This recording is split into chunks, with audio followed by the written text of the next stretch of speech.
إن الحمد لله نحمده ونستعينه ونستغفره ونعوذ بالله من شرور أنفسنا ومن سيئات أعمالنا. من يهده الله فلا مضل له ومن يضلل فلا هادي له، وأشهد أن لا إله إلا الله وحده لا شريك له، وأشهد أن محمدا عبده ورسوله صلى الله عليه وعلى آله وأصحابه والتابعين وتابع التابعين ومن تبعهم بإحسان إلى يوم الدين. يا أيها الذين آمنوا اتقوا الله حق تقاته ولا تموتن إلا وأنتم مسلمون. يا أيها الناس اتقوا ربكم الذي خلقكم من نفس واحدة وخلق منها زوجها وبث منهما رجالا كثيرا ونساء، واتقوا الله الذي تساءلون به والأرحام إن الله كان عليكم رقيبا. يا أيها الذين آمنوا اتقوا الله وقولوا قولا سديدا يصلح لكم أعمالكم ويغفر لكم ذنوبكم، ومن يطع الله ورسوله فقد فاز فوزا عظيما. أما بعد، فإن خير الحديث كتاب الله، وخير الهدي هدي محمد صلى الله عليه وعلى آله وسلم، وشر الأمور محدثاتها، فإن كل محدثة بدعة، وكل بدعة ضلالة، وكل ضلالة في النار. Khawani bin a'azakumullah. Kita lanjutkan masalah yang membahas tentang perkara-perkara jahiliyah yang diselisihi oleh Rasulullah sallallahu alaihi wa ala alihi wasallam. Telah kita bahas beberapa perkara, di antaranya yang pertama adalah doa salihin, berdoa kepada orang saleh yang telah mati. Ini adalah perkara jahiliyah yang telah diselisihi oleh Rasulullah SAW, dan beliau melarang umatnya, melarang kaum muslimin untuk melakukan apa yang dilakukan oleh jahiliyah, yaitu memohon berdoa kepada orang-orang saleh yang telah mati. Yang kedua, at-tafarruq. Di antara kebiasaan jahiliyah adalah berpecah belah. Mereka menganggap rendah kalau diperintahkan untuk bersatu.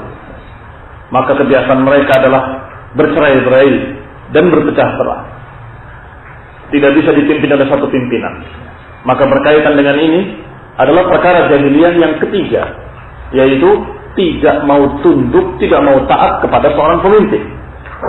Ini masyarakat jahiliyah adalah masyarakat liar yang tidak pernah bisa dipimpin, dan mereka bangga kalau bisa menyelisihi penguasanya, bangga kalau bisa menentang penguasanya. Ini perkara jahiliyah pula yang Rasulullah SAW menentangnya dan mengajarkan kepada umat Islam untuk tunduk dan taat pada penguasanya, kepada pemimpinnya, selama penguasa itu masih muslim. Maka kezaliman mereka, kecurangan mereka, kejahatan mereka tidak membatalkan perintah tadi. Perintah untuk tetap dia tunduk di bawah kepemimpinannya, tidak boleh memberontak atau menentangnya. Maka perkara yang ketiga dari perkara jahiliyah juga diselisihi oleh Rasulullah sallallahu alaihi wa ala alihi wasallam, yaitu perkara menentang penguasa. Diajarkan kepada kaum muslimin untuk menjadi masyarakat yang terpimpin. Maka sekarang kita bahas yang keempat dari perkara-perkara jahiliyah, yaitu at-taqlid. Ar-rabi'ah, yang keempat dari perkara-perkara jahiliyah, an-dinun mabniun ala usulin a'zamuha at-taqlid. Bahwa agama jahiliyah, agama mereka dibangun di atas beberapa prinsip, dan prinsip yang paling besarnya adalah at-taqlid. Ini prinsip yang dibangun di atasnya agama jahiliyah. Apa agama jahiliyah? Agama kesyirikan-kesyirikan dan agama bikinan-bikinan mereka sendiri. yakni agama yang dari satu sisi dia adalah syirik, agama kesyirikan, yang dilakukan adalah seremonial kesyirikan, upacara-upacara adat mereka untuk mempersembahkan berbagai macam persembahan kepada berhala, itu agama mereka. dan dibangun agama mereka di atas prinsip yang paling besar, yaitu at-taqlid. Taklid membebek, hanya ikut apa yang biasa dilakukan oleh nenek moyangnya. Inilah yang dikatakan taklid. Fahuwa al-qa'idatul kubra li jami'il kuffar min al-awwalin wal akhir. Bahkan ini merupakan kaidah besar yang dipegang oleh seluruh orang-orang kafir. Orang kafir yang dulu maupun orang kafir yang sekarang. Orang-orang kafir yang awal maupun orang-orang kafir yang terakhir. Ini orang kafir yang dulu maupun orang kafir yang akan datang sama. Prinsip mereka yang terbesar adalah at-taqlid.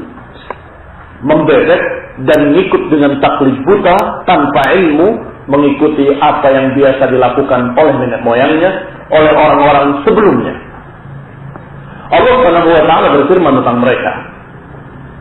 Sebagaimana di dalam surat Az-Zukhruf ayat 23 dan 24. Allah berfirman, "Wa kadzalika ma arsalna min qablika min qaryatin min nadhirin illa qala mutrafuha inna wajadna aba'ana 'ala ummatin wa inna 'ala atharihim muqtadun." Qala awalau ji'tukum bi ahda mimma wajadtum 'alayhi aba'akum qalu inna bima ursiltum bihi kafirun. Allah Subhanahu wa taala berfirman, "Wa kadzalika ma arsalna." Demikianlah setiap kami utus dari sebelum engkau ke setiap desa dari seorang rasul, seorang pemberi peringatan, kecuali pasti orang-orang mutrafun adalah orang-orang yang merasa dirinya mulia, orang yang merasa dirinya kaya. Borjuis. yakni orang-orang yang merasa tinggi. Qala mutrafuha inna wajadna aba'ana 'ala ummah. Tokoh-tokoh mereka mengatakan kami telah mendapatkan dari bapak-bapak kami, dari nenek moyang kami, bahwa mereka berada di satu jalan. Ummah di sini maknanya jalan. Sebagaimana diterangkan oleh para ulama seperti Syekh Ibnu Utsaimin rahimahullah, beliau menyatakan bahwa makna ummah ada beberapa makna. Ummah bermakna imam, ummah bermakna kumpulan manusia, dan ummah bermakna tariq. Ummah dengan makna jalan. Yani umat ini bisa bermakna imam. Imam yang diikuti, pemimpin. Umat juga bisa bermakna sekumpulan manusia yang berkumpul dalam satu tempat dikatakan umat. Demikian pula bisa bermakna jalan. Maka tentunya dalam ayat ini yang paling tepat adalah yang ketiga, yaitu bermakna jalan. Karena dikatakan oleh mereka, orang-orang jahiliyah tadi menyatakan kepada rasul-rasul yang membawa risalah, kepada nabi-nabi yang membawa ajaran agama Allah, mereka berkata, orang-orang musyrikin tadi, inna wajadna aba'ana 'ala ummah. Kami mendapati nenek moyang kami di atas satu umat. Berarti yang tepat maknanya apa umat? Di atas satu jalan. Bahwa kami mendapati nenek moyang kami berada di satu jalan, wa inna 'ala atharihim muqtadun. Dan kami di jejak-jejak mereka kami mengikuti. Yani kami berjalan di jalan nenek moyang kami. Kami berjalan di jalan yang telah dilalui oleh nenek moyang kami. Qala, maka dikatakan kepada mereka, awalau jitukum bi ahda mimma wajadtum alaihi aba'akum.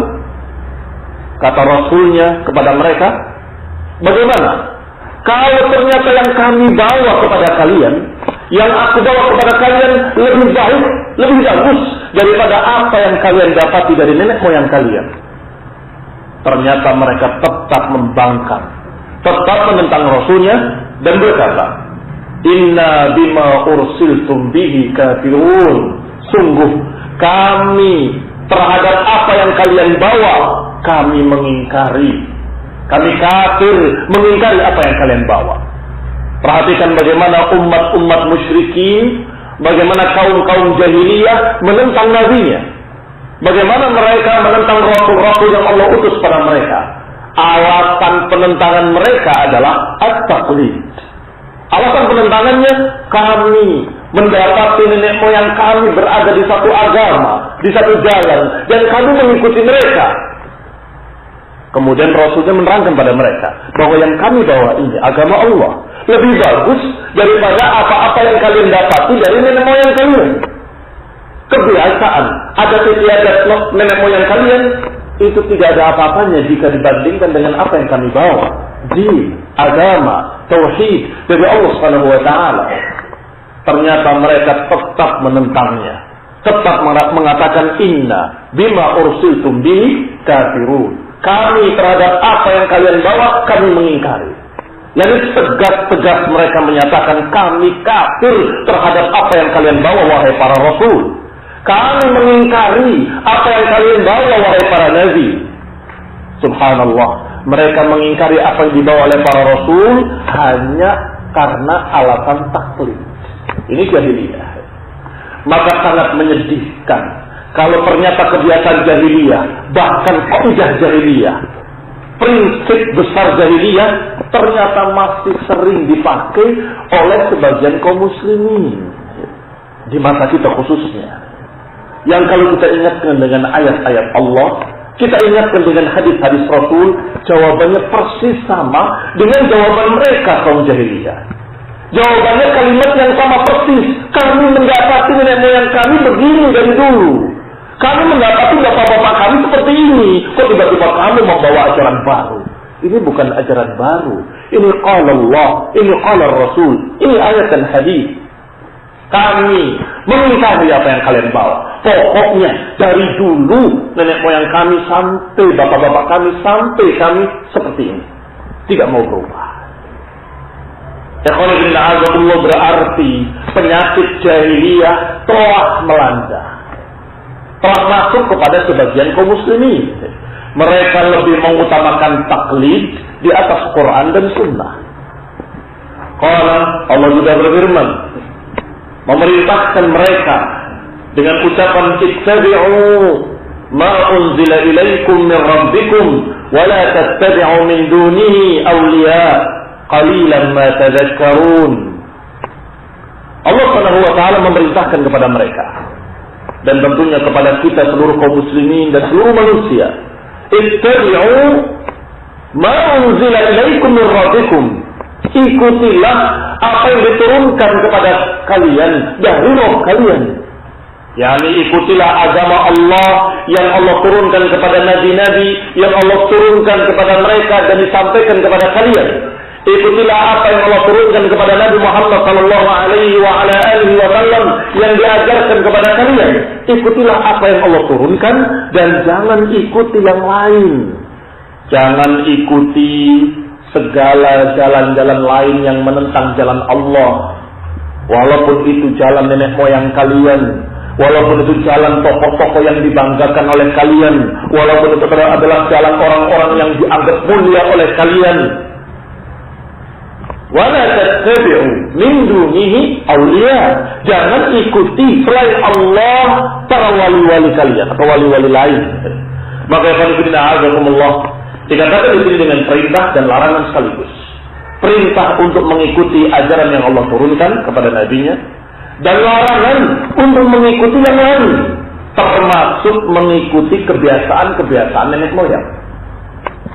Wa qala ta'ala, dan Allah juga berfirman dalam ayat lain, dalam surat lain, surat Al-Baqarah ayat 170. Allah berfirman, wa idza qila lahum ittabi'u ma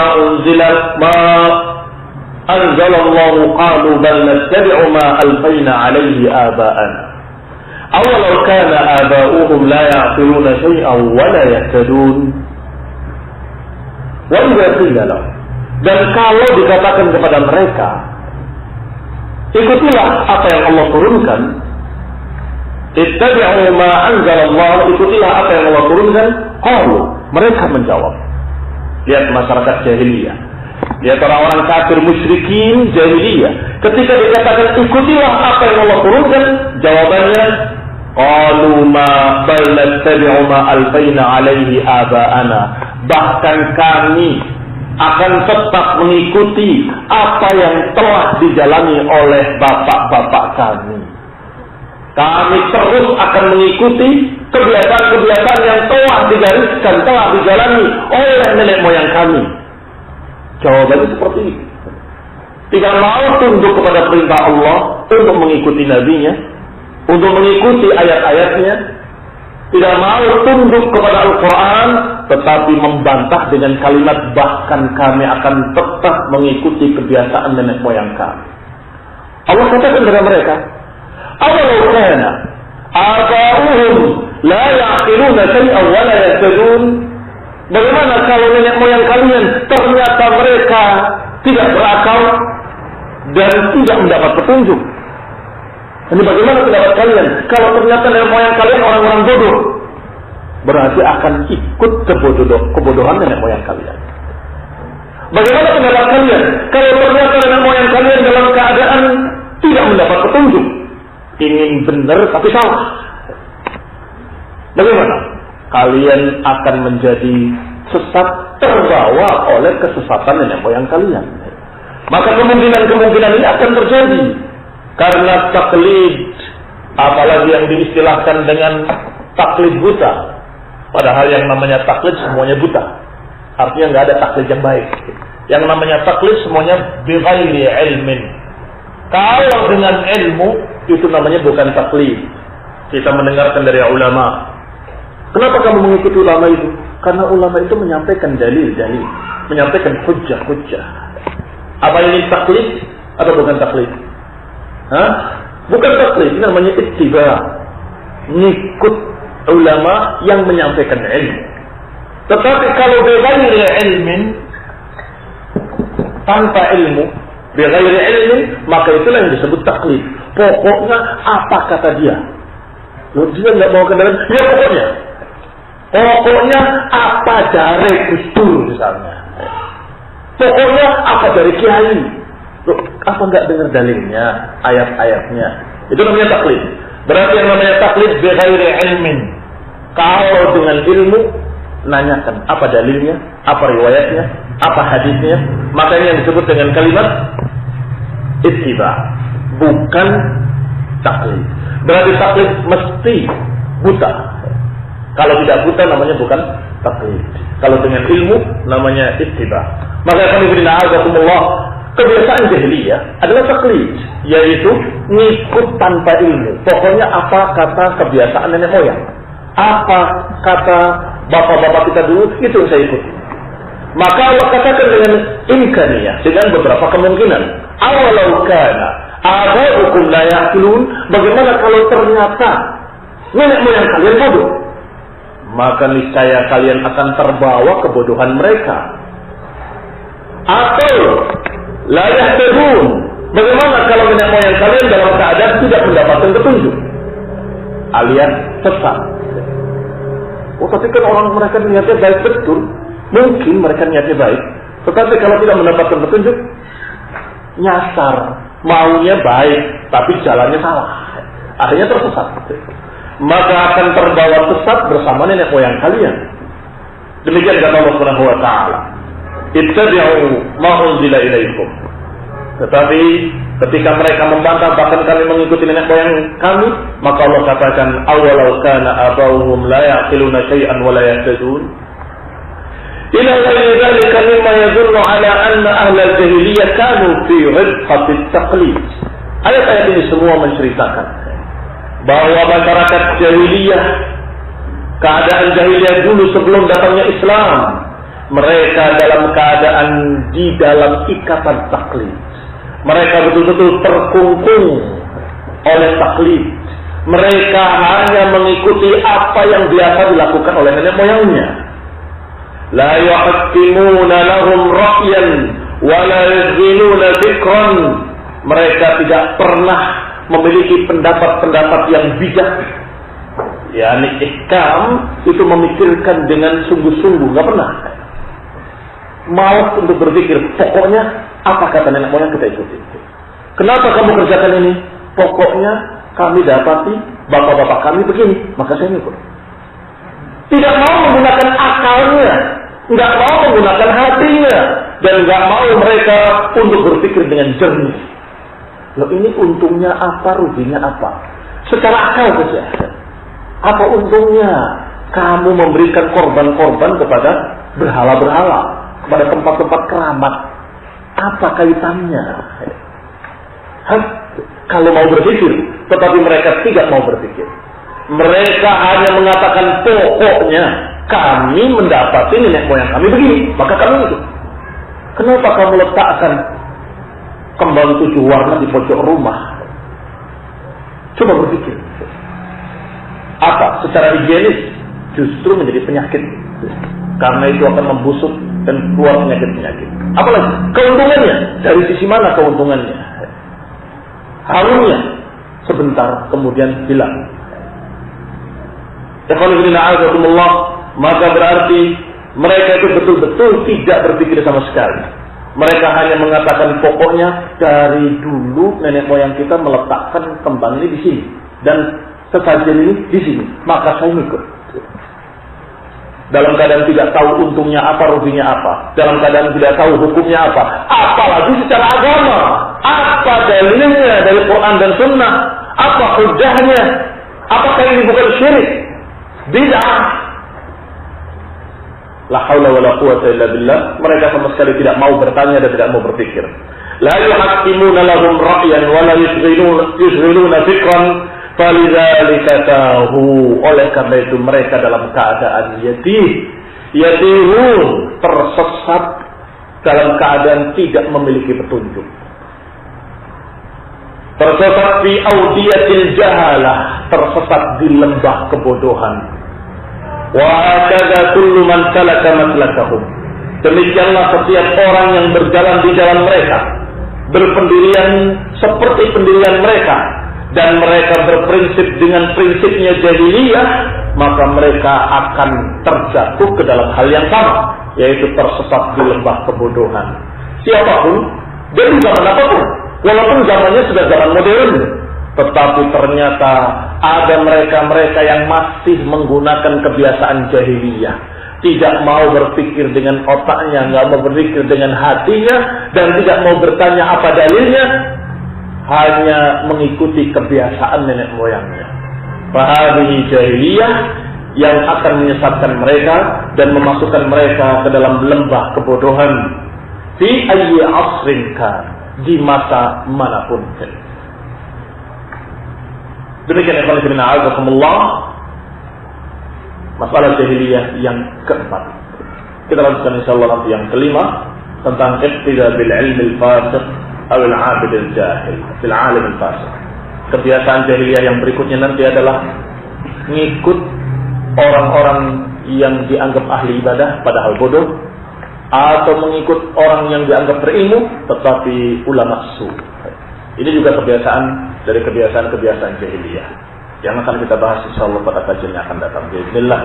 Subhanallah wa bihamdihi.